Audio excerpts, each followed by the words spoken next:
A Roda do Tempo, A Grande Caçada, o segundo livro do Robert Jordan. A série saiu, eu já tinha feito a resenha do primeiro livro, tá aqui em termos, e esse segundo, ele acaba não sendo tão bom quanto o primeiro, mas tem seus atrativos. Quando ele engrena, ele vai no começo bem lento, arrastado, mas não um arrastado bom, como é o Senhor dos Anéis, por exemplo. Na verdade, esse livro não chega ao Senhor dos Anéis e dificilmente os livros de fantasia o fazem, né? Quando você vai ler, é uma proposta diferente, você não pode comparar um livro com outro, né? O Martin, que com as suas Crônicas de Gelo e Fogo, que foi o que mais chegou perto. Não podemos colocar no mesmo patamar, porque até podemos, só que ainda não concluiu a obra, né? E os outros livros de fantasia, como você tem O Nome do Vento, o Mistborn, tem cada um deles vai oferecendo assim, uma própria experiência.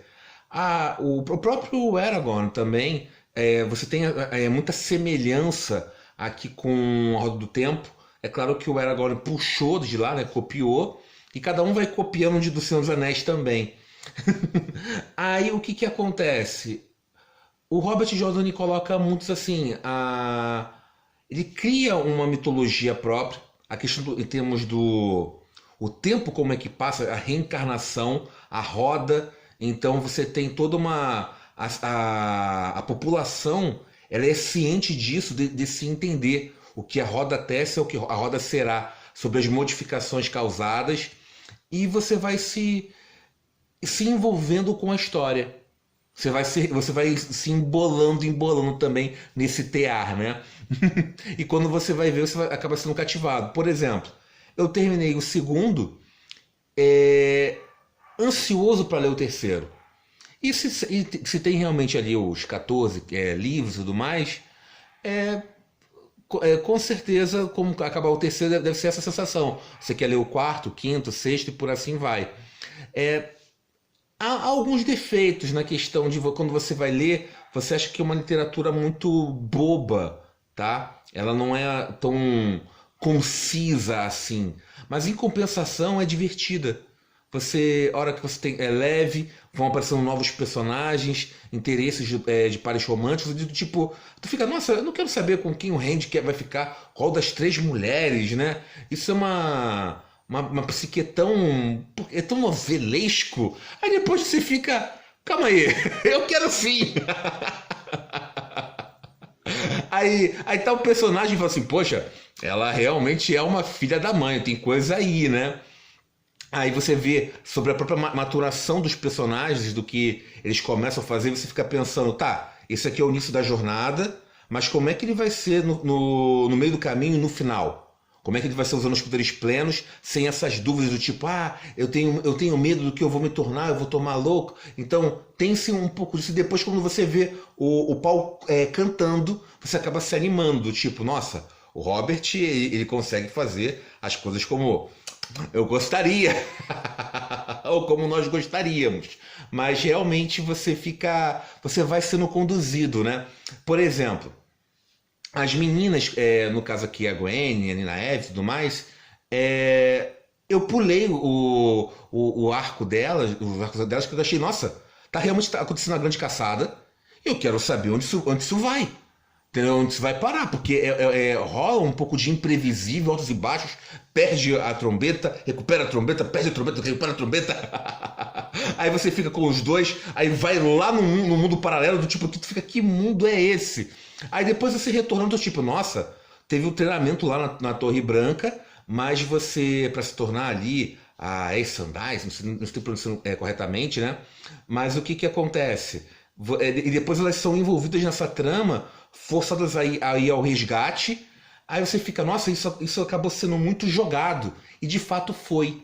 Para colocar todos os personagens no mesmo sessão de clímax, acaba sendo como defeito, mas durante o processo, o que acontece lá com a Eggman é que simplesmente, nossa, ela sofre. E esse pouquinho que é colocado é muito bem dramatizado. Entendeu? Tipo, a situação que você fica imaginando, tipo, nossa, isso aqui é ouro, você Dá para fazer um trama com isso e você vê que até alguns romances nacionais foram por essa envergadura de fantasia, né? Em Tormenta você tem essa relação assim explorada melhor, tanto lá com o simbionte, com essa coisa de mexer um pouco, de incomodar, né? Não, quase chega a um horror, né? Mas o que acontece? Mas horror no bom sentido, na questão de gênero, tá? Terror para assustar, horror para essa sensação de embrulhar, entendeu? O estômago do tipo de ficar horrorizado, né?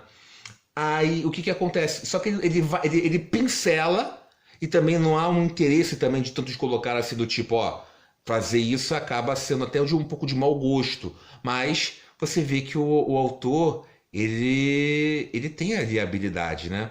E depois ele volta e coloca esses personagens e acaba e você fica, nossa, mas durou pouco tempo. Aí, mas você tem, calma, eu tenho mais livros para você ler e eu posso desenvolver. Pelo menos essa sensação que eu tenho. Pode acontecer de mais à frente eu lendo e você do tipo, nossa, a história não não cresceu, só se manteve de forma linear. E isso seria até bom, sabia? Porque o livro, ele não... Ele está muito longe de ser ruim, gente. Muito longe de ser isso.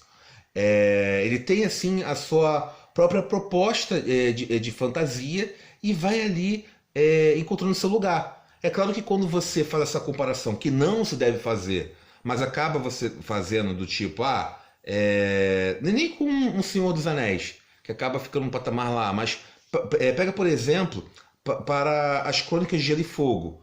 E você vê que a complexidade das crônicas é muito na questão da política colocada, na questão das famílias, na questão até mesmo do mapa e o desenvolvimento histórico que o próprio autor faz. Aí aqui acaba tendo, mas você acaba observando ali a questão da linhagem, a questão da própria complexidade que você tem. Sim, mas se você for afundar muito, por exemplo, tem essa religião, mas quais são os outros tipos de religiões que existem no mundo? Ou que existiram? Já não tem. E deveria ter, entendeu? Aí, tem as raças, mas desenvolva. Mas isso acaba sendo um vício do Tolkien, né? O Tolkien ele nos deixa muito mal acostumados na questão de línguas, músicas. Você vai colocar um mapa, esse mapa tem que ter a topografia ideal, tem que fazer um sentido com as regras de fantasia. E nem todo autor deve se comprometer com isso, deve se comprometer em contar uma boa história, e é o que o Robert Jordan conta aqui. É uma boa história, tá bom? Então vocês, assim, lendo vão se divertir. A série faz jus aos livros?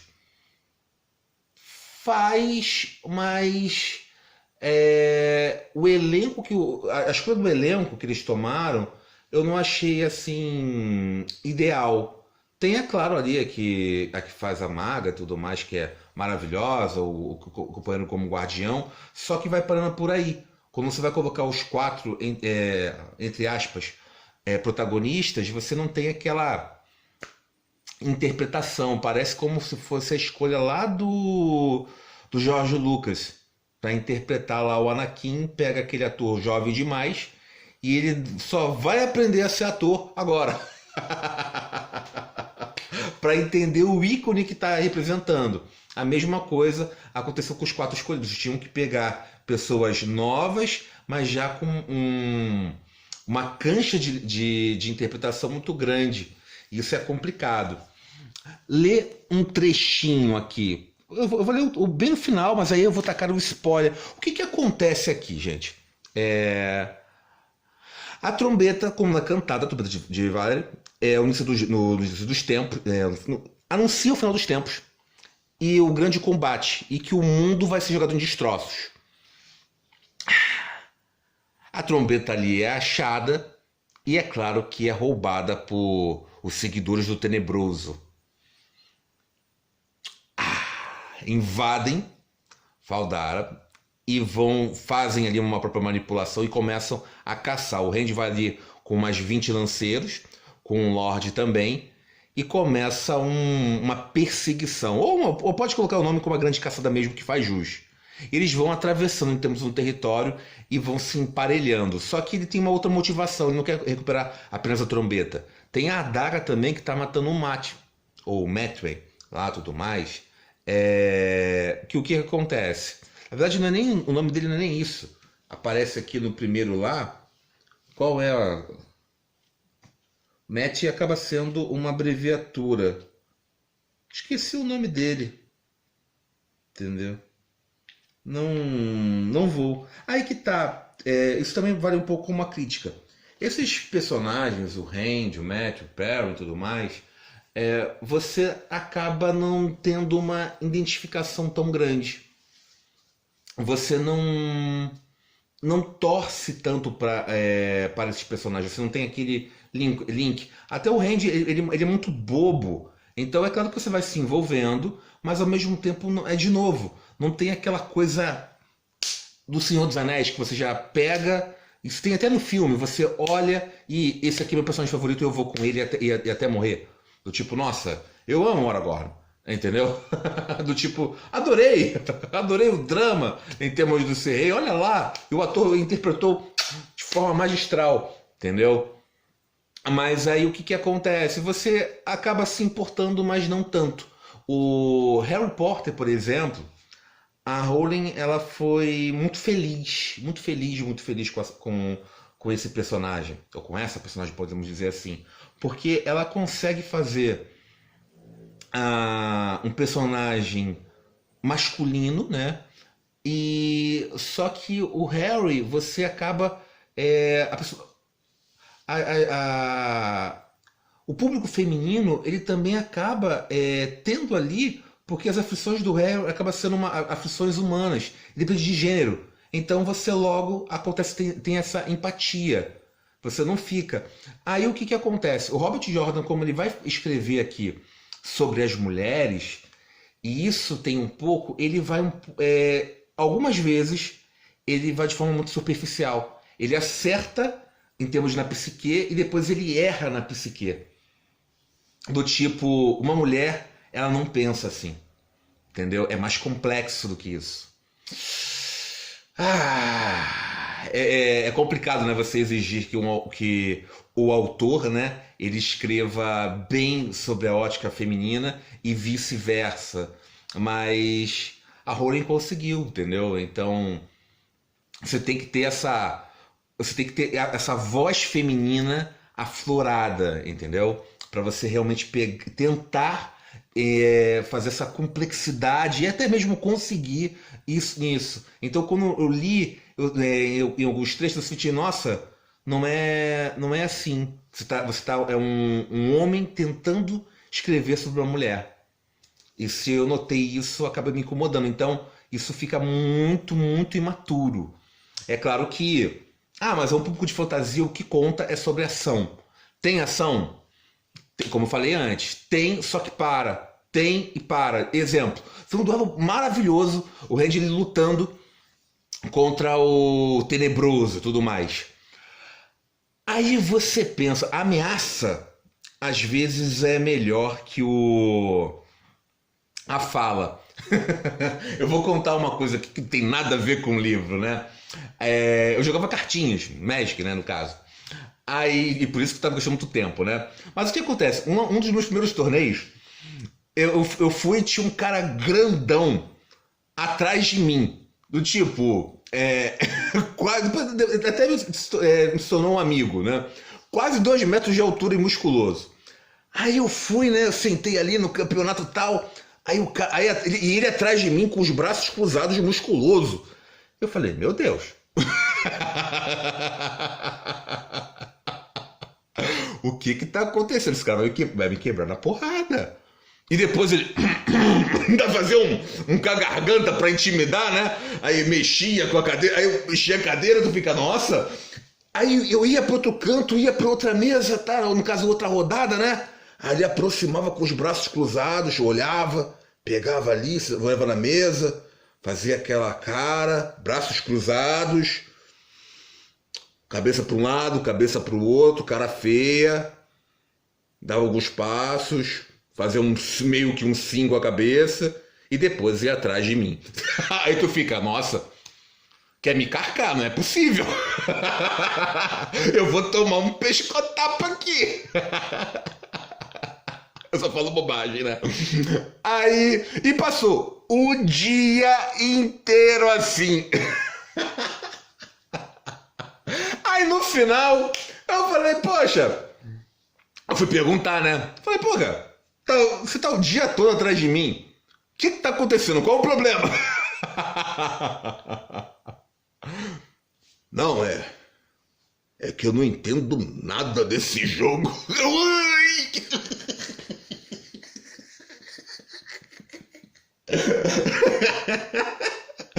Faltou aquela gotinha de anime.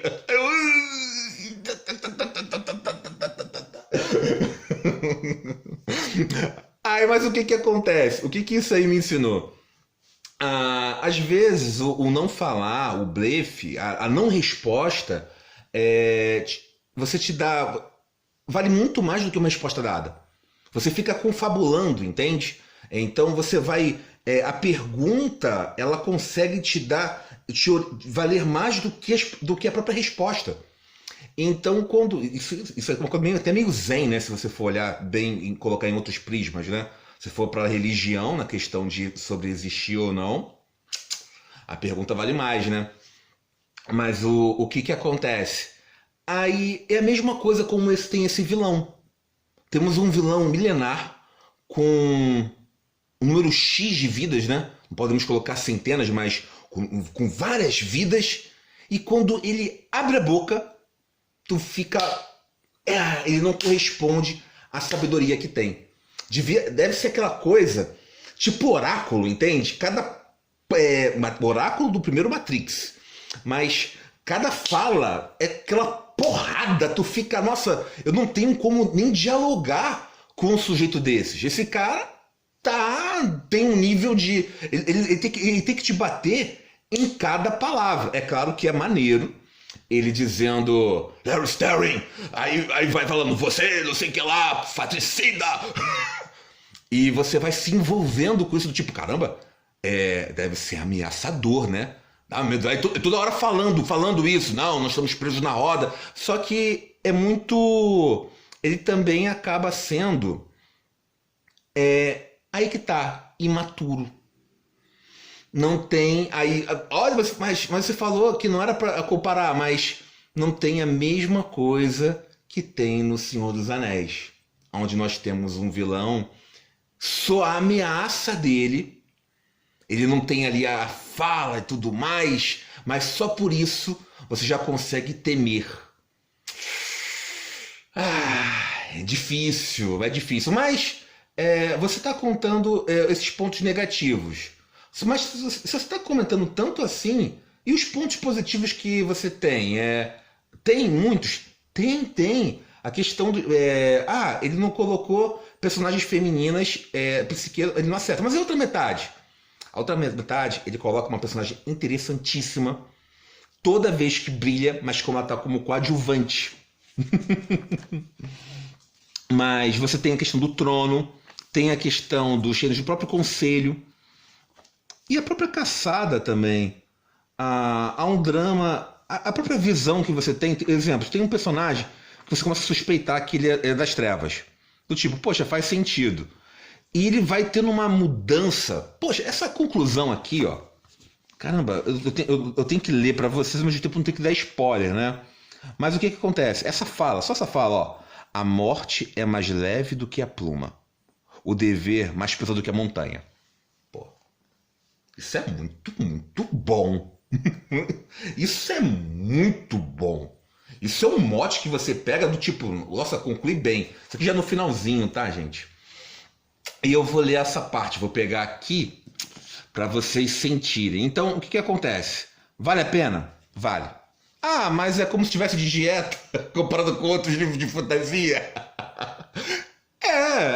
Isso é inegável, entendeu? E talvez, e lembrando sempre que é a questão da minha ótica e eu acabo sendo assim exigente. Tá bom, gente? Então... tem um pouco. Se vocês amam isso, essa saga e estão se sentindo incomodados, fazer o quê? Aqui, ó. Agora é Lewis Terry, né? Ah, tá, que ela vai aparecendo, né? Vamos lá. Rende ao Thor, não. Corrigiu uma voz melodiosa à porta. Lewis Terry, Telamon, o dragão renascido. Min olhou estupefata. Uhum. Era a mulher mais linda que já vira, com a pele pálida e lisa, longos cabelos pretos e olhos escuros como a noite. Eu também achei ela bonita, tá? O vestido era de um branco que faria a neve parecer encardida, e ela usava um cinturão de prata. Todas as joias dela também eram de prata. Min sentiu arrepios. O que quer dizer? Quem é você? A mulher entrou e parou ao lado da cama. Seus movimentos eram tão graciosos que Min sentiu uma pitada de inveja, mesmo jamais tendo invejado qualquer outra mulher. Ela alisou o cabelo de Randy como se Min não estivesse lá.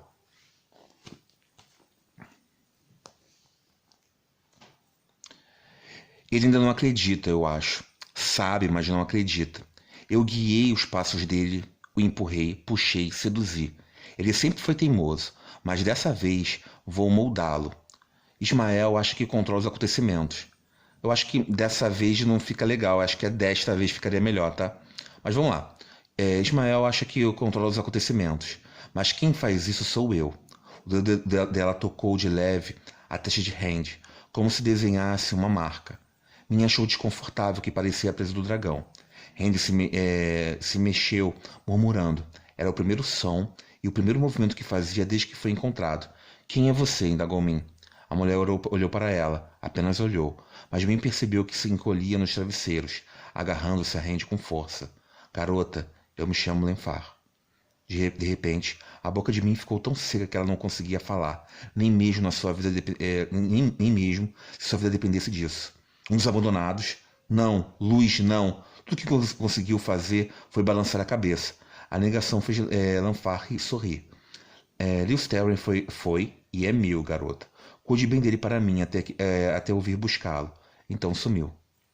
Min ficou boquiaberta. Em um instante ela estava ali e então havia desaparecido. A jovem percebeu que abraçava o corpo consciente de Randy com força, como gostaria de não sentir que queria que ele a protegesse. Com o rosto cadavérico decidido, Biar galopava com o sol poente às costas e não olhava para trás. Vira tudo o que precisava ver, tudo que conseguia com aquele maldito nevoeiro. A legião tinha morrido e o senhor capitão Geoffrey Bonhald tinha morrido. E havia apenas uma explicação. Foram traídos pelos amigos das trevas. Amigos das trevas como aquele Perry dos Dois Rios.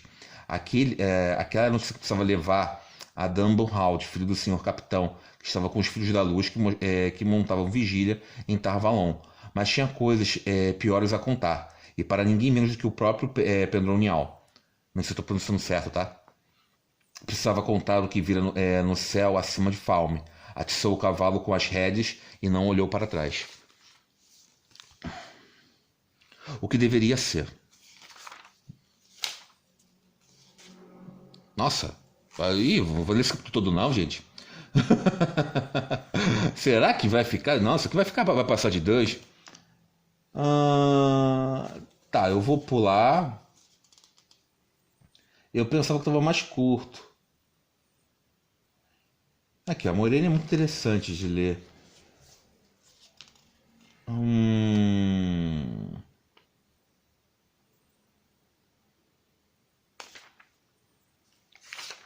Fica essa parte aqui.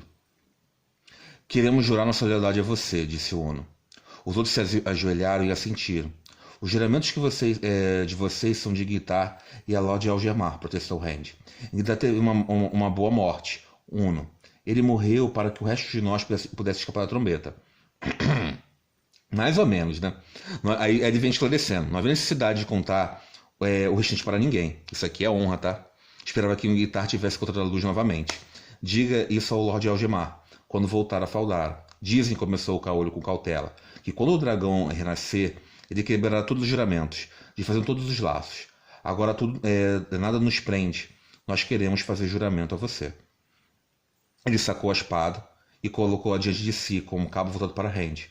Os outros Shirnaranos fizeram o mesmo.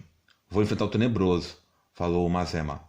uma Zema que eu odiava, uma Zema que eu olhava para ele como se estivesse diante de uma visão da luz. Eu vi Lorde Dragão. Sou seu homem até a morte. Seus olhos escuros brilhavam com fervor. Você precisa escolher, Randy, afirmou Moiraine. Moiraine, né? O mundo será rompido, não importa se é você quem o fará. Tarmon-Gai'don chegará e só isso já é o suficiente para fazer o mundo em pedaços. Você tentará se esconder do que é e deixar o mundo enfrentar a última batalha indefeso? Faça sua escolha. Todos olharam para ele, todos esperavam. A morte é mais leve que a pluma. O dever mais pesado do que a montanha. Ele tomou sua decisão. Aí você fala, nossa, isso que você leu aí tá muito bom. E tá mesmo. Por isso que eu disse que você acaba se empolgando. Ainda mais que o próximo, né? O título é muito bom também, né? O Dragão Renascido, logo aceitando, levantando essa bandeira, né? Eu gosto de histórias crescentes. Assim como tem nos mangás, que você... um personagem começa de um jeito, aí quando você vai ver lá no final, não tem nada a ver, e você vê que a história foi realmente de um tom crescente. Ela vai ganhando volume, e quando você vai ver, tá uma coisa esplendorosa. E pode acontecer a mesma coisa aqui. Mas só o que eu li, eu acabei assim me divertindo, tá? Teve esses pontos negativos que eu apontei para vocês, e claro, os pontos positivos que você acaba tendo ali os personagens, a trama que vai se envolvendo, tirando essa coisa que estica, você realmente vai... É bem escrito, ele sabe o que está fazendo, tá? Ele tá contando uma história do tipo, espera ali um pouquinho, que eu tô... É como se fossem vários instrumentos musicais. Ele está aprontando um, aprontando o outro, e depois você vai ver essa canção assim. Pelo menos é essa sensação, tá? Então, pelo que o Robert Jordan fez até agora, vale um voto de confiança, tá? Então, eu vou ler o terceiro e vou fazer a resenha aqui. Tá bom, gente? Então, o vídeo ficou longo mais uma vez. Agradeço quem teve paciência para escutar e até o próximo. Fui!